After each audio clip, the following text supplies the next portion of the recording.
नमस्कार, capital TV देख रहे हैं आप। मैं हूं आपके साथ हर्ष भारद्वाज। जब माफियाओं और भ्रष्टाचारियों के हौसले बुलंद हो जाते हैं, उन पर लगाम लगाने के लिए जांच एजेंसियां ताबड़तोड़ एक्शन लेती हैं और उनकी हेकड़ी निकालती हैं। चाहे कोई नेता हो या फिर कोई और, जांच एजेंसियों का जब डंडा चलता है तो सबकी हेकड़ी निकलती है। अब एक बार फिर से कांग्रेस के पूर्व मंत्री और उनके बेटे पर ईडी का तगड़ा एक्शन देखने को मिला है और साथ ही कई दूसरे मामलों में भी जांच एजेंसी ने तगड़ा शिकंजा कसा है। तो क्या है पूरा मामला और कौन है कांग्रेस के पूर्व मंत्री और उनके बेटे जो इस बार जांच एजेंसी के शिकंजे में फंस रहे हैं? इसी का पूरा कच्चा चिट्ठा आज हम आपके सामने रखेंगे।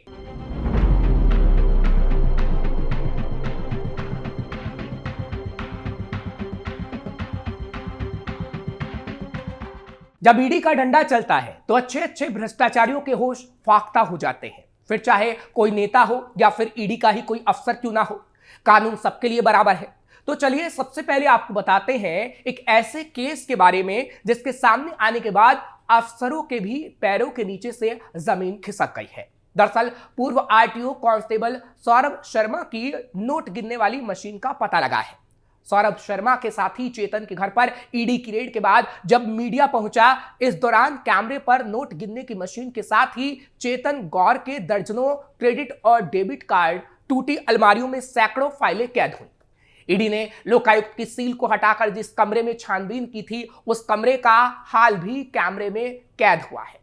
दरअसल भोपाल में प्रवर्तन निदेशालय यानी ईडी ने पूर्व आरटीओ कांस्टेबल सौरभ शर्मा के सहयोगी चेतन गौर के घर पर 27 दिसंबर को 12 घंटे से ज्यादा समय तक छापेमारी की। इस दौरान एजेंसी ने कई अहम दस्तावेज, इलेक्ट्रॉनिक उपकरण और बड़ी मात्रा में कैश लेन देन से जुड़े सबूत जब्त किए हैं। ईडी की कार्रवाई के बाद मीडिया चेतन गौर के घर पहुंची, जहां सौरभ शर्मा से जुड़े कई चौंकाने वाले सबूत कैमरे में कैद किए गए। इस दौरान घर में नोट गिनने की मशीन मिली। इससे अंदाजा लगाया जा सकता है कि यहां कितनी बड़ी मात्रा में पैसों की गिनती होती होगी। इसके अलावा चेतन गौर के नाम पर कई क्रेडिट और डेबिट कार्ड मिले।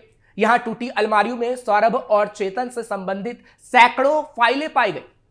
इसके अलावा ईडी अपने साथ आईटी एक्सपर्ट भी लेकर आई थी, जिन्होंने यहां रखे लैपटॉप और कंप्यूटर से इलेक्ट्रॉनिक डेटा को जब्त किया है। इससे पैसों के लेन देन और अन्य संदिग्ध गतिविधियों के बारे में और जानकारी मिलने की संभावना है। यही मकान पहले लोकायुक्त के रडार पर भी था। लोकायुक्त ने यहां से 234 किलो चांदी, 1 करोड़ 72 लाख रुपए कैश और कुल 4 करोड़ रुपए की संपत्ति जब्त की थी। ईडी ने चेतन गौर के घर पर उस कमरे की भी जांच की जिसे लोकायुक्त ने पहले सील किया था। वहां से एजेंसी ने पैसों के लेन देन से जुड़े और सबूत जुटाए। अब ईडी इस मामले में आगे की जांच कर रही है। पूर्व मंत्री के ठिकानों पर भी रेड। अब चलिए कांग्रेस के पूर्व मंत्री और उनके बेटे की करतूत बताते हैं, जिसके बाद उन पर ईडी का शिकंजा कसा है। दरअसल छत्तीसगढ़ के कथित शराब घोटाला मामले में अब ईडी की एंट्री हो चुकी है। ईडी ने पूर्व मंत्री और कांग्रेस विधायक कवासी लखमा के घर पर छापा मारा है। इसके अलावा उनके बेटे समेत 7 जगहों पर ईडी की छापेमारी चल रही है। इस कार्रवाई में 50 से ज्यादा ईडी के अधिकारी और करीब 100 जवान शामिल हैं। कवासी लखमा पर आरोप है कि 2020 से 2022 तक जब छत्तीसगढ़ के आबकारी मंत्री थे, तब उन्हें हर महीने 50 लाख रुपए कमीशन के रूप में दिए जाते थे। पूर्व मंत्री लखमा लगातार अपने बयानों को लेकर चर्चा में बने रहते हैं। यह पहली बार नहीं है जब लखमा पर ईडी ने छापा मारा हो। इसके पहले भी ईडी ने छापेमार कार्रवाई की थी। इस बार उनके बेटे के घर समेत 7 जगहों पर ईडी ने छापा मारा है। इस मामले में कुछ समय पहले ही छत्तीसगढ़ की सरकार ने शराब घोटाला मामले को लेकर बड़ा फैसला किया था। सरकार ने इसकी आगे की जांच सेंट्रल ब्यूरो ऑफ इन्वेस्टिगेशन या सीबीआई को सौंप दी है। यह छापेमारी छत्तीसगढ़ शराब घोटाले से जुड़ी हुई है, जिसकी जांच ईडी और सीबीआई कर रही है। पूरा मामला कांग्रेस सरकार के समय का बताया जा रहा है।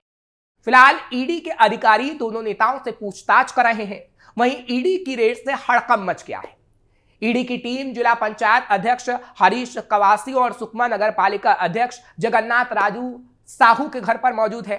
छापेमार कार्रवाई के दौरान बड़ी संख्या में सुरक्षा बल भी मौजूद रहा। शराब घोटाले से है कनेक्शन। छत्तीसगढ़ में कथित शराब घोटाला मामले में एसीबी में हुई एफआईआर के बाद ईडी जांच कर रही है। दर्ज एफआईआर में 2000 करोड़ रुपए से ज्यादा के घोटाले की बात कही गई है। ईडी ने अपनी जांच में पाया कि तत्कालीन भूपेश सरकार के कार्यकाल में कई नेता और अफसर अवैध सिंडिकेट के जरिए शराब घोटाले को अंजाम दे रहे थे। रिपोर्ट्स के मुताबिक ये पूरा सिंडिकेट सरकार के इशारे पर ही संचालित हो रहा था। रिपोर्ट में यह भी बताया गया है कि तत्कालीन आबकारी मंत्री कवासी लखमा को भी इसकी जानकारी थी।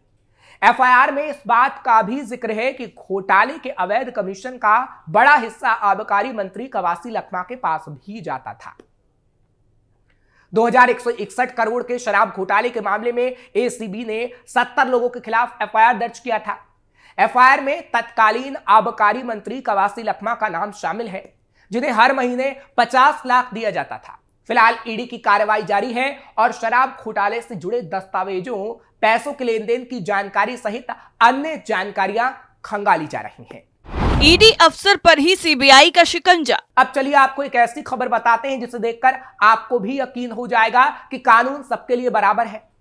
दरअसल ईडी के शिमला में मौजूद कार्यालय के एक वरिष्ठ अधिकारी पर भ्रष्टाचार और रिश्वतखोरी के गंभीर आरोपों के बाद सीबीआई ने हिमाचल प्रदेश के कई स्थानों पर छापेमारी की है। आरोपी अधिकारी के खिलाफ सीबीआई द्वारा चंडीगढ़ में एफआईआर दर्ज की जा चुकी है। आरोपी अधिकारी का कोई सुराग नहीं मिल पाया है। सीबीआई आरोपी अधिकारी के भाई को गिरफ्तार कर उनसे पूछताछ कर रही है। जानकारी के मुताबिक ईडी के इस अधिकारी पर 2.5 करोड़ रुपए की रिश्वत मांगने का आरोप है। रिश्वत की मांग सिरमौर जिले के एक शैक्षणिक संस्थान के चेयरमैन से की गई थी। इसके बाद चेयरमैन को ईडी कार्यालय बुलाया गया।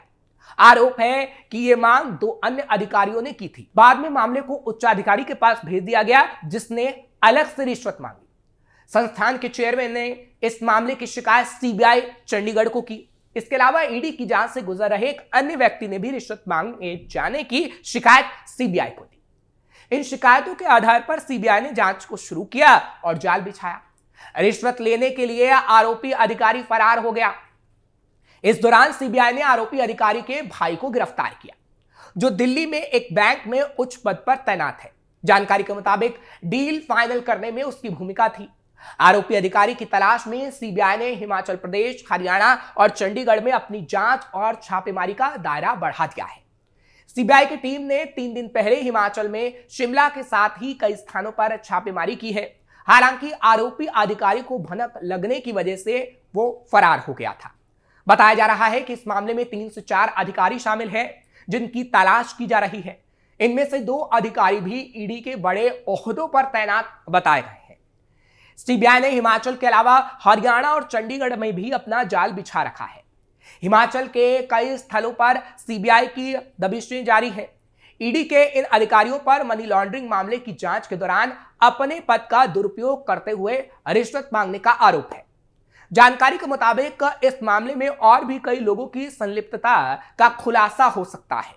3 शहरों में छापेमारी। वहीं दूसरी तरफ केंद्रीय मंत्री चिराग पासवान की पार्टी एलजेपी आर के नेता हुलास पांडे के अलग अलग शहरों में स्थित घरों पर ईडी ने छापेमार कार्रवाई की। पटना, बेंगलुरु और दिल्ली में हुलास पांडे के ठिकानों पर प्रवर्तन निदेशालय की टीम ने छापेमारी की है। हुलास पांडे बिहार के बहुचर्चित पूर्व विधायक और बाहुबली नेता हैं। जानकारी के मुताबिक ईडी की टीम हुलास पांडे के पटना स्थित गोला रोड और बेंगलुरु समेत अन्य ठिकानों पर छापेमारी कार्रवाई करते रहे। हुलास पांडे पर अवैध हथियार रखने, आईपीसी के सेक्शन 386, खतरनाक हथियार से नुकसान पहुंचाने, हत्या की कोशिश, जान से मारने की धमकी, आपराधिक षड्यंत्र, शांति भंग करने, सरकारी अधिकारी को परेशान करने, वसूली और रंगदारी मांगने जैसे कई संगीन मामले अलग अलग थानों में दर्ज है। हालांकि उन्हें किसी भी मामलों में कोर्ट के द्वारा दोषी नहीं ठहराया गया है। अगर हुलास पांडे की संपत्ति की बात करें तो 2015 में दायर किए गए हलफनामे के मुताबिक उनकी संपत्ति 4 करोड़ रुपए से ज्यादा है और उन पर 10 लाख रुपए का कर्ज है। हुलास पांडे के पास 2 एसयूवी, स्कॉर्पियो और पेजेरो है, जिनकी कुल कीमत करीब 32 लाख रुपए है। इनके पास पटना के पॉश इलाके बोरिंग रोड में अपना घर है, जबकि आरा और बक्सर में भी कई संपत्तियां हैं। संजीव हंस पर फिर शिकंजा। इतना ही नहीं, बिहार के गया और बोधगया में मनी लॉन्ड्रिंग मामले को लेकर ईडी ने बड़ी कार्रवाई की है। इस मामले में फंसे आईएएस अधिकारी संजीव हंस के करीबी लोगों के ठिकानों पर ईडी ने छापेमारी की। गया में पुल निर्माण विभाग के जूनियर इंजीनियर सुनील कुमार के घर और होटल पर छापेमारी की गई। हालांकि छापेमारी के संबंध में फिलहाल के लिए कोई आधिकारिक बयान नहीं आया है। ईडी की टीम ने गया के गोदावरी मेहंदीबाग में मौजूद सुनील कुमार के आवास पर छापेमारी की और इसके बाद बोधगया में उनके होटल पर भी दबिश दी। ईडी की टीम की कार्रवाई फिलहाल जारी है और कुछ लोगों से पूछताछ भी की जा रही है। हालांकि इस छापेमारी में ईडी को कितनी सफलता मिली है, इस बारे में अभी तक कोई स्पष्ट जानकारी नहीं दी गई है। ईडी की कार्रवाई से जुड़े सूत्रों के मुताबिक सुनील कुमार को आईएएस संजीव हंस के करीबी लोगों में माना जाता है। संजीव हंस पर आरोप है कि उन्होंने अवैध तरीके से संपत्ति अर्जित की थी और ईडी इन संपत्तियों का खुलासा करने में जुटी हुई है। पिछले 18 घंटे से ये कार्रवाई लगातार चल रही है और अब तक ईडी ने गया में 2 ठिकानों पर छापेमारी की है। जानकारी के मुताबिक आईएएस संजीव हंस आय से अधिक संपत्ति के मामले में जेल में बंद है। उन्हें बेउर जेल में रखा गया है। इस मामले में दिल्ली से राजद के पूर्व विधायक गुलाब यादव को भी गिरफ्तार किया गया है। अब तक ईडी ने संजीव हंस की कई करोड़ों की संपत्तियां जब्त की हैं। फिलहाल गया में ईडी की कार्रवाई जारी है और इसके परिणामों के बारे में अधिकारियों की तरफ से कोई आधिकारिक बयान नहीं आया है। ये कुछ ऐसे हाइलाइटेड मामले हैं जिसमें जांच एजेंसियों का तगड़ा एक्शन देखने को मिला है। अब देखना होगा कि जांच एजेंसियों के निशाने पर अगला नाम किसका है। कच्चा चिट्ठा में फिलहाल के लिए बस इतना ही। बाकी की खबरों के लिए आप देखते रहिए कैपिटल टीवी।